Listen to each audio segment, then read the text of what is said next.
Your word is the tool you use to manifest everything in your life, but it's a double-edged sword. One edge creates the most beautiful dream, and the other edge creates a living hell. Now let's look at the specific phrase, impeccable. We usually think impeccable means neat or tidy, like an impeccable suit. But looking at the root of the word changes everything. It comes from the Latin peccatus, which means sin, and the prefix "im" means without.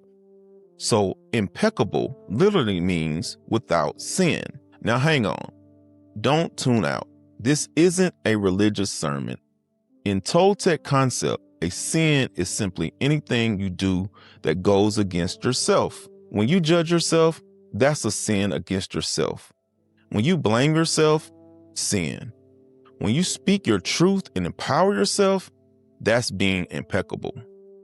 So being impeccable with your word means using your energy in the direction of truth and love for yourself. It means you stop using your words to curse yourself or others. It sounds simple, right?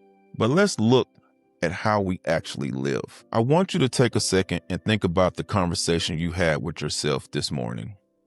You looked in the mirror. What did you say? Did you say, "Wow, you look rested. You're ready to crush it today"? Or did you say, "God, look at those bags under your eyes. You're getting old.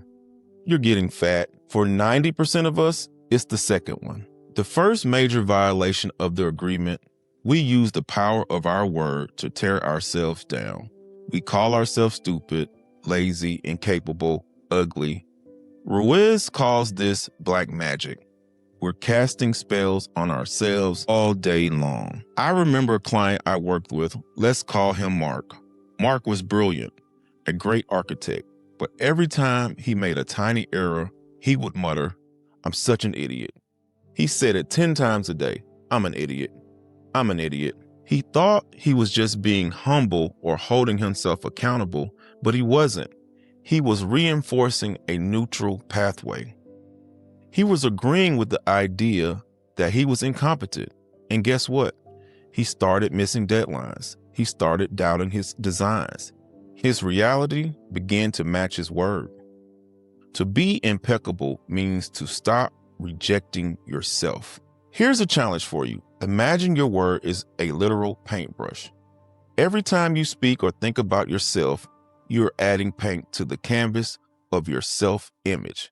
If you paint with gray, black, and sludge every day, you cannot expect a bright, vibrant masterpiece. If you catch yourself saying, "I can't do this," stop. That's not impeccable. This is a sin against your potential. Change the word. It's difficult, but I'm capable of learning it. See the difference? One shuts the door, the other opens it. It's integrity. Now, where does the negative self-talk even come from? We aren't born calling ourselves idiots. That voice is not yours. It's a recorded message. It's the collective of all judgments you've absorbed from your parents, your teachers, and the social culture you're around before you even had the cognitive ability to filter it. Think of it as a Trojan horse. That childhood criticism, "You're being selfish. Why can't you just be quiet? You're not good at math," was delivered by people you trusted, so you took it as a fact. That recorded truth became the voice of your inner critic. And every time you repeat it, "I'm such an idiot," you're simply hitting play on an old, corrupted tape. Impeccability is the act of deleting that tape.